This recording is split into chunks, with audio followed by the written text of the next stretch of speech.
जय श्री राम। नमस्कार दर्शक बंधु, आपण मैंने भल पाउथिबा आपणकर प्रिय यूट्यूब चैनल बीरेनटेज 939 को स्वागत जनाऊँगी। दर्शक बंधु, पूर्व भिडियो अर्शकोण एवं ताहार चिकित्सा विषय आलोचना करथिले। आजिर भिडियो आलोचना करिबा रक्त अर्शर चिकित्सा विषय। रक्त को हठात बंद करने को औषध खाइबे नहीं।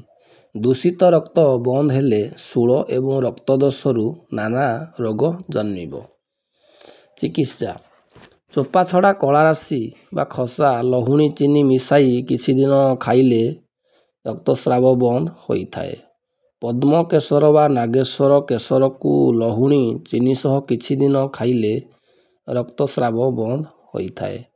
कौल पद्मपत्र को बाटी चीनी सह खाइले किंबा छेड़ी क्षीर रे सकाळे दैनिक पीले रक्त निर्गम बंद होइथाए।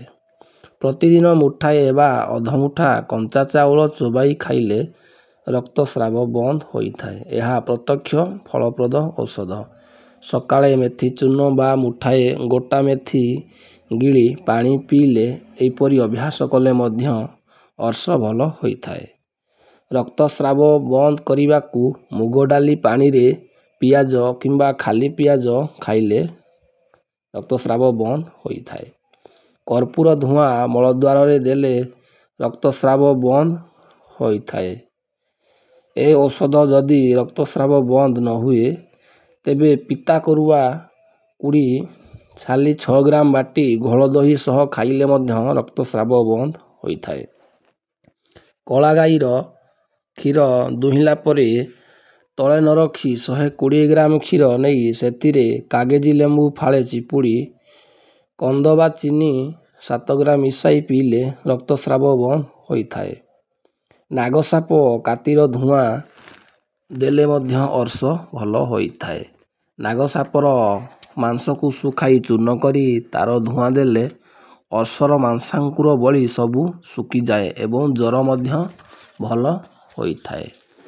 गेंडुपत्र बा मल्ली फूल कुसुम 12 ग्राम गोलीमरीच 10टी सह बाटी 125 ग्राम पानी मिसाई दिन को एपरी 2 थर पीले भयंकर अर्श रक्तस्राव बंद होइथाए।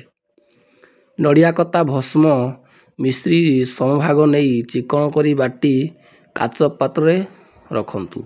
सकाळे सेही बटारू 12 ग्राम बासी पानी सहित एपरी 3 दिन खाइले ढाल ढाल रक्त पड़ुथिबा बंद होइथाए। लाजकुली पत्र 3 ग्राम ओजन एवं गाई क्षीर सहित किछि दिन खाइले रक्त पड़िबा बंद होइथाए।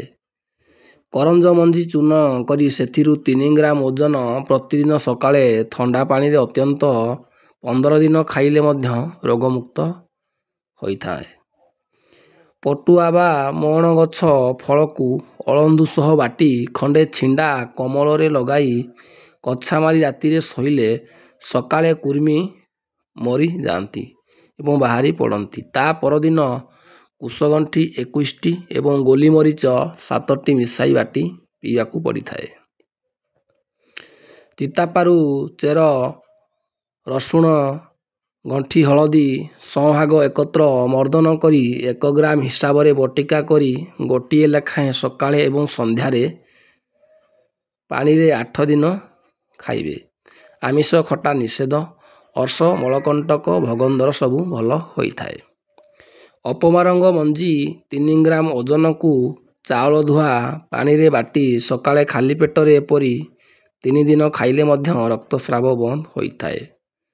7टी कलरा पत्र रसरे 1 ग्राम ओजन सैंधव लवण मिसाई सकाळे खाली पेटरे एहीपरी 7 दिन खाइबे।